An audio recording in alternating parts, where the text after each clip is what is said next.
क्या उमर अब्दुल्ला की सरकार खतरे में है? क्या नेशनल कॉन्फ्रेंस में दरार पड़ेगी? क्या बीजेपी, जम्मू कश्मीर बीजेपी जो है वो इसका फ़ायदा लेकर क्या वो सत्ता में आ पाएगी? क्योंकि आगा रहुला जो एमपी हैं नेशनल कॉन्फ्रेंस से, सैयद आगा रहुला, उनके तरफ से कुछ ऐसे संकेत दिए जा रहे हैं, या फिर यूं कहें कि कुछ खबरें ऐसी चल रही हैं। अभी भी हमारी कुछ राजनीतिक लोगों से बात हुई, उनका भी ये मानना है कि आगा रहुला जो हैं वो शायद उमर अब्दुल्ला सरकार के जो उनका काम करने का तरीका है उससे खुश नहीं है। मेरे सहयोगी ललित खजूरिया मेरे साथ हैं, इस पर चर्चा करना बेहद ज़रूरी है। 10 बज रहे हैं, 10:05 हो रहे हैं हम इस वीडियो को जब रिकॉर्ड कर रहे हैं। सर, क्या लगता है आपको, जो 2-3 सवाल अभी चल रहे हैं, मैं आपसे कुछ डिस्कस भी कर रहा था, एक बड़े पत्रकार हैं जुनेद, उन्होंने भी खबर चलाई दोपहर को इसको लेकर, क्या लगता है आपको, क्या ये जो खबरें चल रही हैं, एक चैनल ने खबर भी चलाई है कि कुछ दरार पड़ सकती है? देखिए, बिना आके दो धुआं उड़ेगा नहीं, तो कुछ ना कुछ ऐसा है। और अगर रहुला जी की आपने बात की है तो वो हमेशा पार्टी के उन तमाम काम करने के तरीके के खिलाफ रहे हैं जो उन्होंने असेंबली में नेशनल कॉन्फ्रेंस को मौका मिला अपना मुद्दा रखने के लिए या फिर लोगों की आवाज़ बनकर वहाँ पर आए।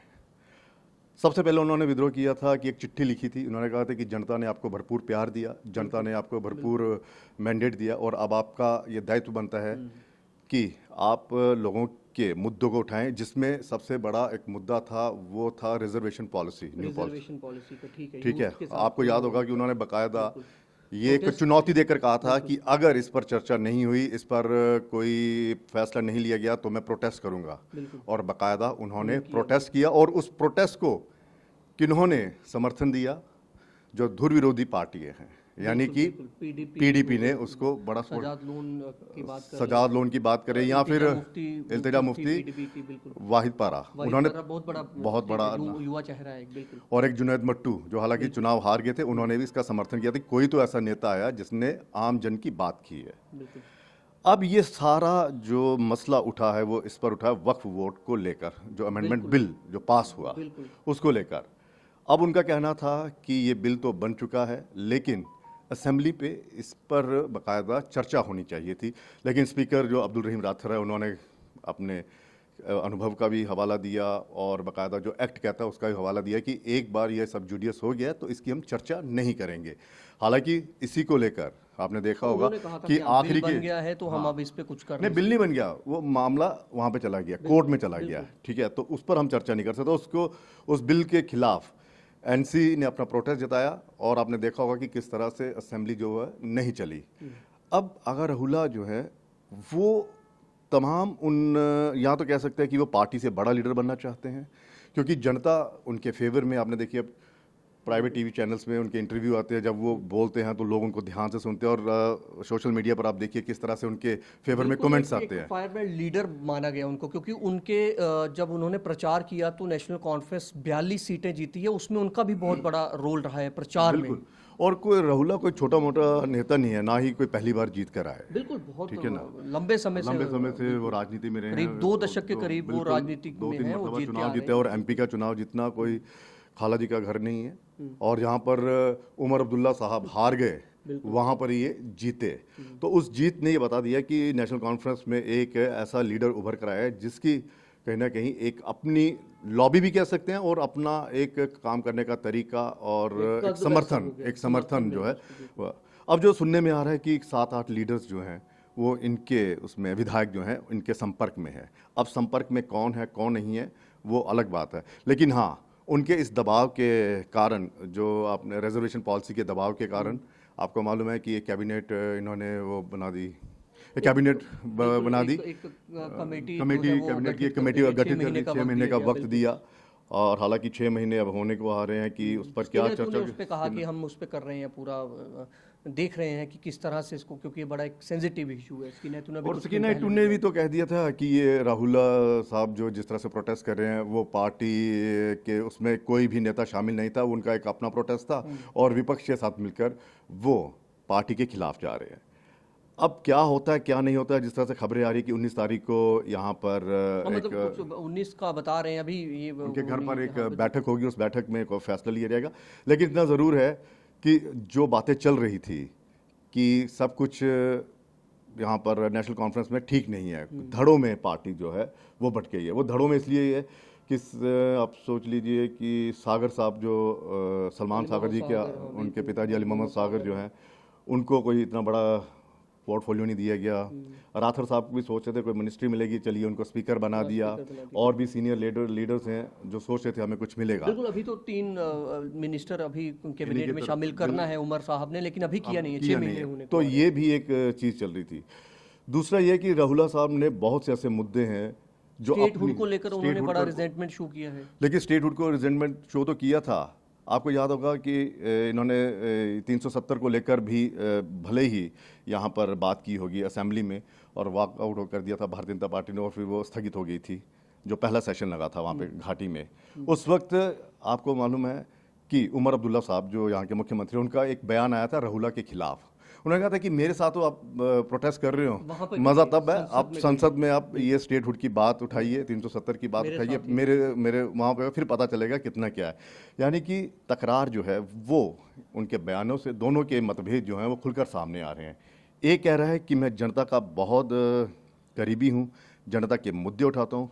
दूसरे नेता उमर अब्दुल्ला साहब का ये मानना है कि मैं पहले भी मुख्यमंत्री रह चुका हूँ और राजनीति मेरी रगों में है, मैं बेहतर जानता हूँ जम्मू कश्मीर के लिए क्या बेहतर हो सकता है और किस तरह से करना चाहिए। तो एक धड़ा जो है वो जाहिर सी बात है, एक धड़ा उमर साहब के साथ है और एक धड़ा जो है वो राहुला साहब के साथ है। अब राहुला साहब की मैं बात कर रहा हूँ, वो पार्टी में रहकर पार्टी के खिलाफ जिस तरह से बोल रहे हैं, यानी कि उन्हें किसी ना किसी का समर्थन है पार्टी के अंदर, तभी वो बेबाकी से बोल रहे हैं, तभी वो बार बार कह रहे हैं कि एनसी ने जो वादे किए हैं। इसी पे मैं आने वाला था। आपको लगता है कि जिस तरह से नेशनल कॉन्फ्रेंस ने एक माहौल बना, जम्मू वर्सेस कश्मीर के एक माहौल बना चुनावों के दौरान, देखा हमने बीजेपी को 29 सीटें मिली, नेशनल कॉन्फ्रेंस 42 सीटें लेगी, जबकि पीडीपी 3 पर सिमट गई, सजाद लोन को भी 1 सीट मिली, एआईपी को जो सिर्फ 1 सीट मिली, जो इंजीनियर रशीद 5 महीने पहले जिन्होंने इतने बड़े मार्जिन से वो एमपी का चुनाव जीता।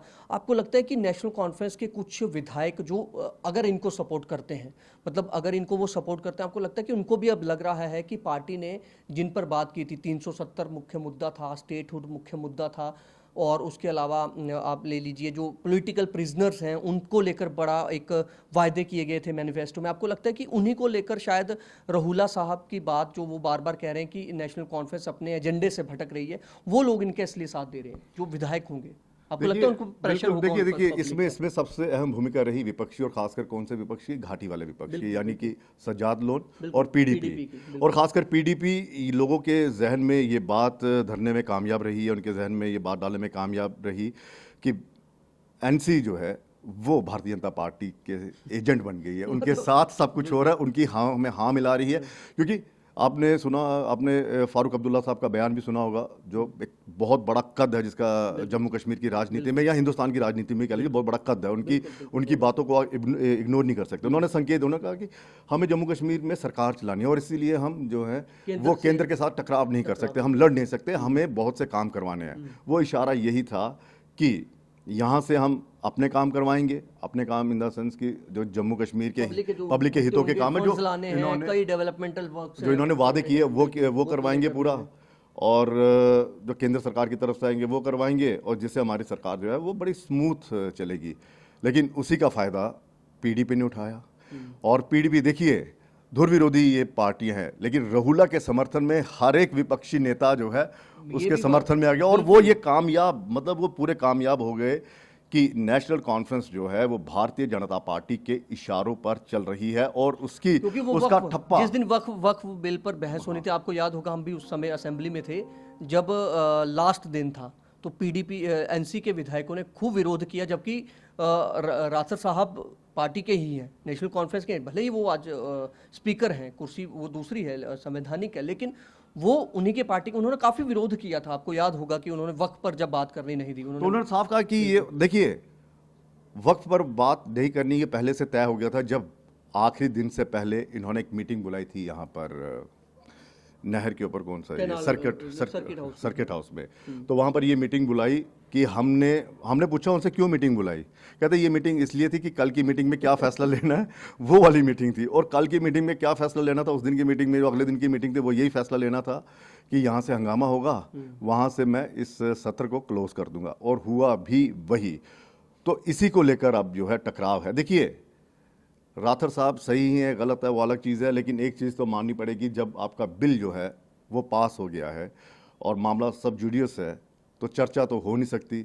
अगर हो भी गई तो करोगे क्या? रहुला साहब यही बोल रहे हैं। उन्होंने अभी कल प्रेस एक और मुझे लगता है कि राहुला साहब अब इसे और ज़्यादा तूल इसलिए दे रहे हैं कि पश्चिम बंगाल में जिस तरह से वक्फ बोर्ड को जो बिल था इसके खिलाफ वहाँ पर जो प्रदर्शन हो रहा है मुर्शिदाबाद में, चलो वो तो हालात बने हुए हैं, लेकिन ममता बनर्जी ने साफ कह दिया कि मैं इस बिल को नहीं मानूंगी। यानी कि मुख्यमंत्री के पास ये अख्तियार भले हो ना हो, लेकिन वो ये बताने में कामयाब रहे हैं कि मैं इसे नहीं मानूंगी। पब्लिक को ये मनाने में, मतलब उनके जहन में जो इसके खिलाफ है उसको समझाने में ये कामयाब। और वही चीज़ यहाँ पर इम्प्लीमेंट ये चाहते थे, ऐसा ही हो। ये प्रदर्शन करते, सड़क पर आते, लोगों को समझाते, वक्फ बोर्ड जो बिल है उसमें जो अमेंडमेंट की है वो मुस्लिम्स के खिलाफ है, उनके हकों के खिलाफ है, ऐसा नहीं होना चाहिए।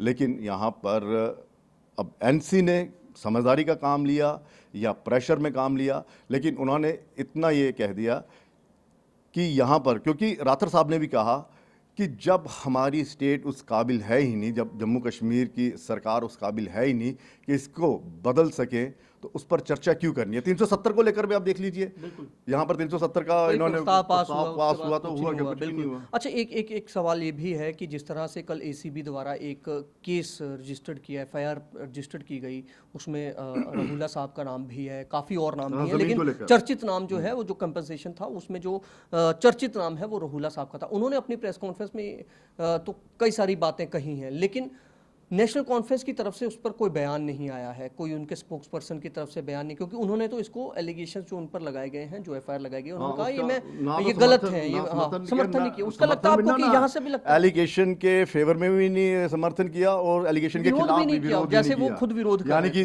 वो खुद ही विरोध जता रहे थे। और शायद यही चीज़ है। देखिए, जब होता है कि पार्टी में जब दुश्मन बढ़ जाते हैं, यानी कि पार्टी जो है वो अगर टकराव के उस दौर में गुजर या गुटबाजी में वहाँ पे निकल रही है, चल रही है, गुटबाजी क्या उसमें दौर में चल रही है, तो एक गुट ऐसा होता है जो प्रवोक करता है। अच्छा, वो प्रवोक करेगा। देखा, बड़े सगे बने थे, बड़े कह रहे थे कि जी फारूक अब्दुल्ला साहब जो हैं वो हमारे बहुत बड़े नेता हैं, हमने उनसे सीखा है, ये सरकार लोगों की सरकार होगी, जो हम चाहेंगे हम वो करेंगे। अब क्या हुआ, तुम्हारे केस में तुम्हारा ही साथ नहीं दिया इस पार्टी ने, तो पंप देने वाले बड़े होते हैं। वो हमारे डोगरी में कहते हैं कि पंप दे जुड़े जी, वो और इसी करो दिखला, तेरे कौन काम आया। बिल्कुल। इसके साथ एक और है, बड़गाम सीट पर काफ़ी चर्चा है। 2 सीटों पर उपचुनाव होने हैं, नगरोटा और बड़गाम, जो उमर अब्दुल्ला साहब ने छोड़ी है। वहाँ पर भी ये चर्चा है कि शायद उमर अब्दुल्ला साहब जो है वो अपने एडवाइज़र जो हैं नासिर सोगामी, उनको वहाँ से उतारें। लेकिन ये आज हमारे ही रिपोर्टर मुदस्सिर ने तनवीर सादिक जो चीफ स्पोक्स पर्सन भी हैं, विधायक हैं नेशनल कॉन्फ्रेंस, उनसे सवाल किया था कि आगा रहुला जो है, सैयद आगा रहुला एमपी जो है वो अपना कैंडिडेट उतारना चाहते हैं। तो उन्होंने कहा था ये पार्टी का फैसला है, कोई अपना कैंडिडेट उतारे, ये ऐसा नहीं होता है। तो आपको लगता है उस पर रहुला साहब ने पहले कह दिया था कि ऐसा मत सोचिए कि एनसी ने जो खड़ा कर दिया तो उसको मान लिया जाएगा। यहाँ पर जनता से पूछा जाएगा, जनता की जो आवाज़ होगी, जो पार्टी का बेहतर कार्यकर्ता होगा, जो काबिल होगा, उसे यहाँ पे उतारा जाएगा। तो कैंडिडेट को लेकर भी मुझे लगता है कि कन्फ्लिक्ट हुआ है। लेकिन कुल मिलाकर ये है कि रहुला आगा को रोकने के लिए अब ये नेशनल कॉन्फ्रेंस क्या अपनी रणनीति अपनाती है वो अलग है, लेकिन रहुला साहब ने अपना जो है एक नज़रिया जो है, अगर मीटिंग होती है तो जिस तरह से खाने तो सब कुछ चल रहा है, अंदर खाने सब कुछ चल रहा है, तो फिर सोच लीजिए कि नेशनल कॉन्फ्रेंस जो है वो धड़े में बढ़ सकती है। हालांकि 7-8 के नेताओं के छोड़ने से, विधायकों छोड़ने से वो कुछ नहीं होता। वो दाल बदलू कानून भी है कि आप सोचेंगे कि हाँ जी 8 विधायक या 10 विधायक छोड़ देंगे और नई पार्टी ज्वाइन कर लेंगे, या फिर वो क्या कहते हैं उसे अविश्वास प्रस्ताव लाएंगे और उसमें वो वॉकआउट करेंगे तो वहां पर इतनी संख्या होगी उसमें देखा, ऐसा नहीं होगा, मुझे नहीं लगता अच्छा, ऐसा होगा। लेकिन हाँ, भारतीय जनता पार्टी की निगाहें जो है वो इस मीटिंग पे- बीजेपी का शुरुआत से ही बीजेपी की नजर महाराष्ट्र देख लीजिए, देखिए उसकी नजर रहती है। छोड़िए, आप भारतीय जनता पार्टी के नेताओं से भी तो आपने बात की है असेंबली में, वो तो विधायकों से, confidence वो तो दिखाते हैं पूरे कि कॉन्फिडेंस हम में तो है सरकार कि बहुत बनाएंगे, कुछ होने वाला है, बहुत कुछ होने वाला है, महीनों आप में देखते सरकार रहिए बनेगी। लेकिन आपको लगता है कि इतना आसान है बीजेपी के लिए, या नेशनल कॉन्फ्रेंस इतनी जल्दी टूट भारतीय जाएगी? जनता पार्टी के लिए मिशन कोई नाम की इम्पॉसिबल, मिशन तो इम्पॉसिबल, मतलब ना ना ना ना, मिशन पॉसिबल ही होगा उनके लिए जो क्या नेशनल कॉन्फ्रेंस के, क्या आपको लगता है कि इतनी जल्दी उमर साहब या फारूक अब्दुल्ला साहब अभी खुद मतलब देखिए, वो वो राजनीति में वो काफी फिल्म एक्टिव है, देखा ना सक्रिय कि है? टाइगर अभी जिंदा है, तो फारूक साहब अभी हैं, वो इसको टैकल करने में माहिर हैं। और मुझे नहीं लगता कि जो खबरें आ रही हैं कि अगर हो भी गया, मैं मान लीजिए छोड़ भी दिया, तो कौन सा पार्टी को खतरा हो जाएगा? पार्टी तो वैसे भी 50 के साथ चल रही है। 42 हैं तो बाकी तो भाई इंडिपेंडेंट साहब, है। तो अगर हाँ, यहाँ तो से बस 10 भी चले गए फिर फ्लोर टेस्ट तो होना है ना। तो फिर उसमें वो अलग हुआ, तो फिर उसमें हाँ, अगर फ्लोर टेस्ट हो गया तो फिर जो है वो चाणक्य जिन्हें कहा जाता है ना, भारतीय जनता पार्टी के चाणक्य, फिर वो फील्ड में उतरेंगे। तो ये कहीं और आप इससे भी सोचिए, नरेंद्र मोदी जी का दौरा कब है?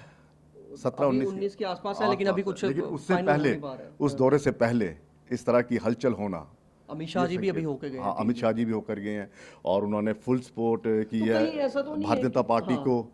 ऐसा तो अब नहीं है ये कहीं अब ये कौन सी अगर सपोर्ट राहुल है? नहीं नहीं, अब ये कौन सी सपोर्ट है कि जो करिए हम आपके साथ हैं? अब वो करना क्या है? हाँ, वो एक पिक्चर वायरल हुई है ना। हाँ, वो करना क्या हाँ, है? तो ट्रांसफर्स की लड़ाई थी, फिर दोनों टेबल ना, पे ना, बैठ ना, के बिल्कुल होम मिनिस्टर बिल्कुल, साहब के वो साथ। करना क्या है, वो एक बहुत बड़ा एक चलिए, संशय मैं जो है अब बना इसको हुआ है। खत्म करूंगा।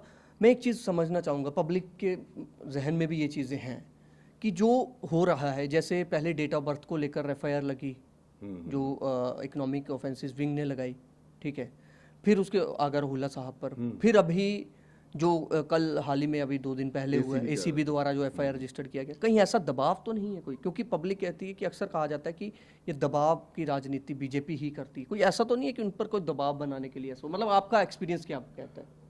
देखिए, राहुल साहब की जो नेचर है हालांकि और जो वो उनका हो सकता है जो एग्रेशन, ना ना ACB ना, ने- जो उनका एग्रेशन और जो उनकी कमिटमेंट है, मुझे नहीं लगता वो किसी दबाव में आएंगे। लेकिन हाँ, इतना ज़रूर है कि क्या भरोसा इस गुट को कहीं उस गुट का वो ना मिल जाए, साथ ना मिला।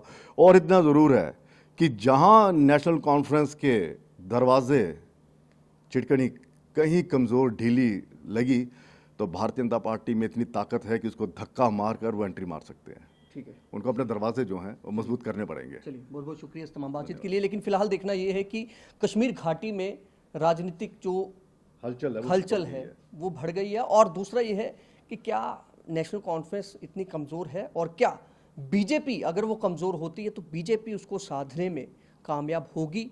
ये तो आने वाला वक्त। लेकिन इतना लास्ट में बता दूं कि जहां जहां भारतीय जनता पार्टी के प्रतिद्वंदी जो हैं पार्टियां हैं वो कमज़ोर हुई हैं, वहां वहां कमल खिला बीजेपी है। जीती है, हाँ? करना बीजेपी जीती नहीं, कमल खिला अच्छा, है। कमल खिला, ठीक है। फिलहाल आप देखते हैं आने वाले समय में कुछ ही दिनों में सारी पिक्चर लेकिन क्लियर, फिर वही टाइगर जिंदा है। टाइगर भी जिंदा है, ये भी बात है। नमस्कार।